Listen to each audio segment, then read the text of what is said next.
इस साबरमती के धरती पे, गांधी जी के धरती पे आज हम लोग इकट्ठे हुए हैं। आज हमारी एक पहचान, जो दलितों की पहचान बनी, ये साबरमती की धरती पे जिस समय दलितों को अछूत कहा जाता था और दलित से घृणा करती थी, उस समय हमारे महात्मा गांधी जी ने हम लोगों को जो नाम दिया, हरिजन का नाम, उनका देन ये साबरमती की धरती से वो नाम हमारी पहचान बनी।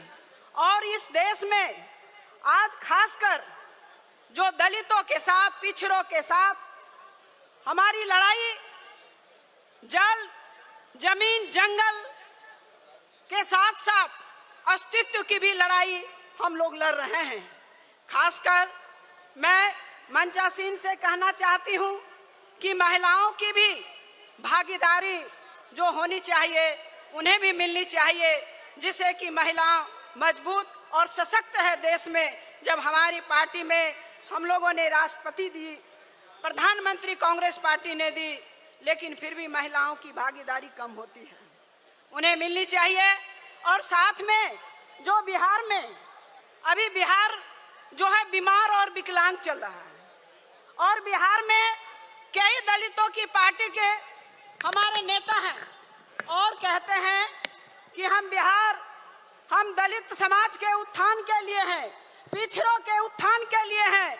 लेकिन नहीं, मैं ये कहना चाहती हूँ आप लोगों को, सिर्फ परिवारवाद के उत्थान के लिए है, अपने उत्थान, बेटों के उत्थान के लिए है, पुत्र के उत्थान के लिए है।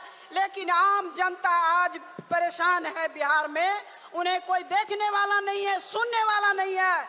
इसीलिए आदरणीय हमें सभी राहुल गांधी जी वो योद्धा हैं, नेता तो सभी दलित के बनते हैं, अगर लड़ाई लड़ रहे हैं तो आदरणीय नेता राहुल गांधी लड़ रहे हैं, जो दलितों और पिछड़ों और न्याय की बात करते हैं।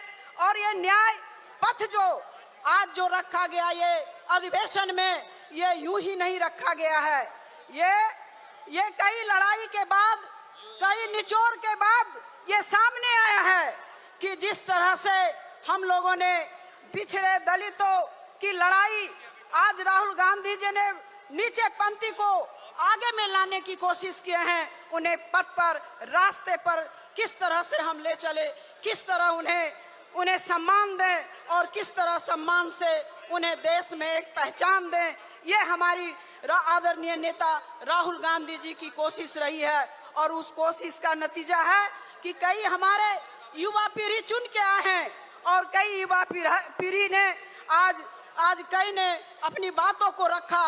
और जिस तरह से एक राजस्थान का मैं प्रभार में हूँ, बड़ी दुखद, जिस राज्य में सत्ता हो, जिस राज्य में सत्ता हो, उस राज्य में दलितों के मंदिर में जाने से छुआछूत और धोने का काम किया, ये शर्म की बात है।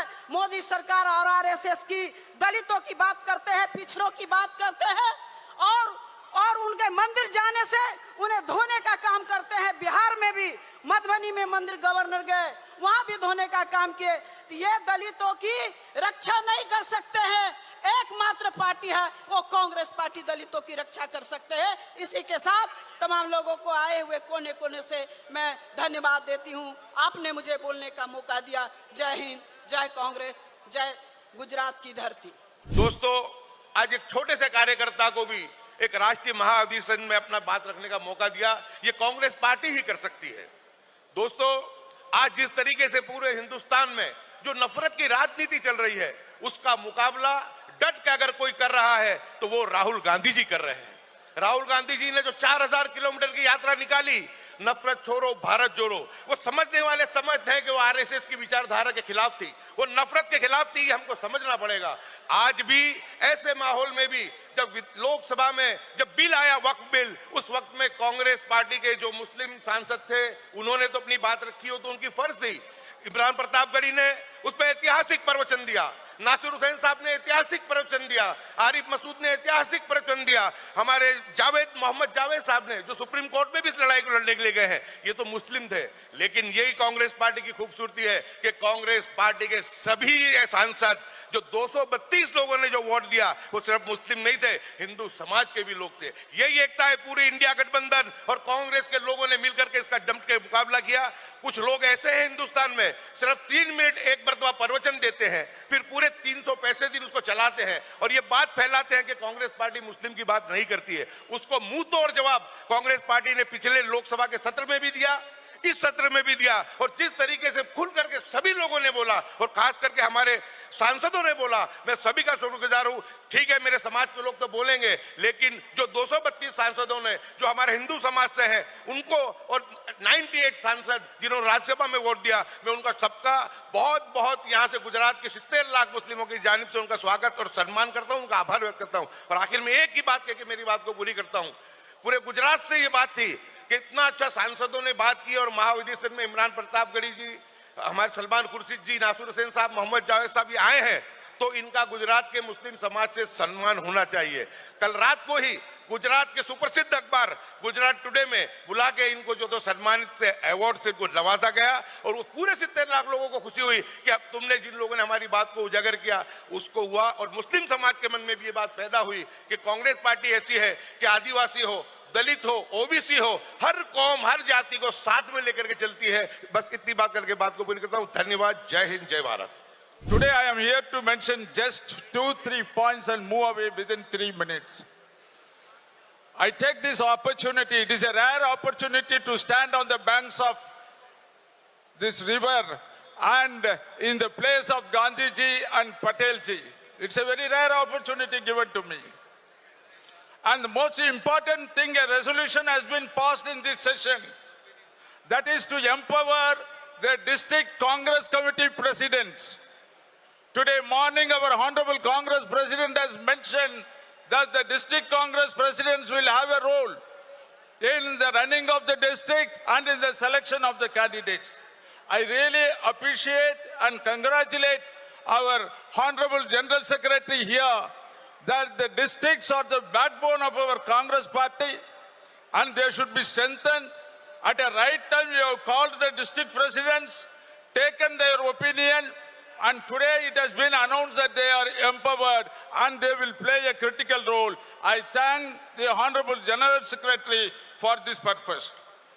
Another important thing today, the BJP government, whatever they do, that is a big disaster for the country. Whatever the bills they have passed is a great disaster. It will take 2 or 3 decades for the governments to come, if even come to power, to rectify those disasters. Particularly, the new education policy is the one which is taking our youngsters back to the professional traditions. Therefore, and these things we should rectify.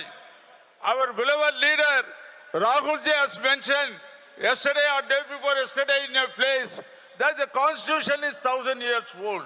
This BJP people, moment Rahul Ji mentioned anything, they get scared. They are afraid of what is going to do them, what he is talking about. They have petty mind. They can't understand whatever Rahul Ji is speaking. What is the meaning of 1,000 years of the Constitution? Everyone, even a child in this country, know that the Constitution came into effect on 1950 January 26th. So, Rahul Ji has called it, it is 1,000 years old. The meaning, the verses, the Constitution articles, they are all coming from his teachers, Kabir, Guru Nanak Ji, and his professor John Dewey. And like that, Buddhaji is his guru. All those great sons of this soil, great scholars, great thinkers, their thinking has gone into Dr. Ambedkar. Dr. Ambedkar has given this constitution. This is what he said. These articles are 1,000 years old, which should have come even much more earlier. But it had taken shape in the form of Indian constitution in 1950. So what? Even this they can't tolerate. Let them say whatever they wanted to say. The coming days are for us to work and we have to work and see that we get into power to undo all the negative things that this government has done. Thank you. अभी 75वां आजादी का साल मना रहे हैं, तो प्रश्न सबको मन में ये होना चाहिए और हमारे कार्यकर्ताओं में देना चाहिए, हम गुलाम क्यों हुए? 5000 साल की हिंदू संस्कृति इतनी बड़ी, सोने की चिड़िया बोलते थे, नदी दूध की नदियां बहती थी, फिर भी हम गुलाम क्यों हुए? ये इसलिए हुए कि मनुवादी विचारसरणी आरएसएस की जो विचारसरणी है, उनको जो समाज का ताना बाना था वो खत्म कर दिया। और हमारे जो कांग्रेस और गांधी और अंबेडकर ने जो कर दिया, उनके शब्दों में 2 लाइन में बोलता हूं कि हमें तो कोई पूछता भी न था, हमें तो कोई पूछता भी न था, हमारा मोल भी ना था। गांधी ने छू लिया, कांग्रेस ने छू लिया, अंबेडकर ने छू लिया, तो हम अनमोल हो गए। एक वोट का अधिकार अंबेडकर ने दे दिया, इसलिए कोई हमको पूछता है आदिवासी कहाँ रहता है, क्या खाता है, कोई नहीं पूछता था। वो यहाँ से मैं हिंदू मठों को और हिंदू नेताओं को भी मैं पूछता हूँ कि अब तक कहाँ थे कि आदिवासी किस कंदरा में रहता है, कहाँ जंगल में पड़ता है, कहाँ खाता है, वो कोई किसी को मालूम नहीं था और कोई तमा भी नहीं थी।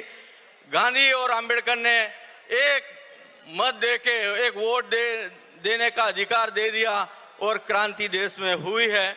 और जब से ये बीजेपी सरकार आई, हो मणिपुर की घटना हो, मध्य प्रदेश की घटना हो या गुजरात की घटना हो, सबसे ज्यादा आदिवासियों पे अत्याचार हो रहे देश में और विस्थापित आदिवासी सबसे ज्यादा हो रहे हैं। जंगल का हो, जमीन का हो, बांध का हो, सबसे ज्यादा प्रभावित और विस्थापित ये भाजपा बीजेपी की सरकार में आदिवासी हो रहा है।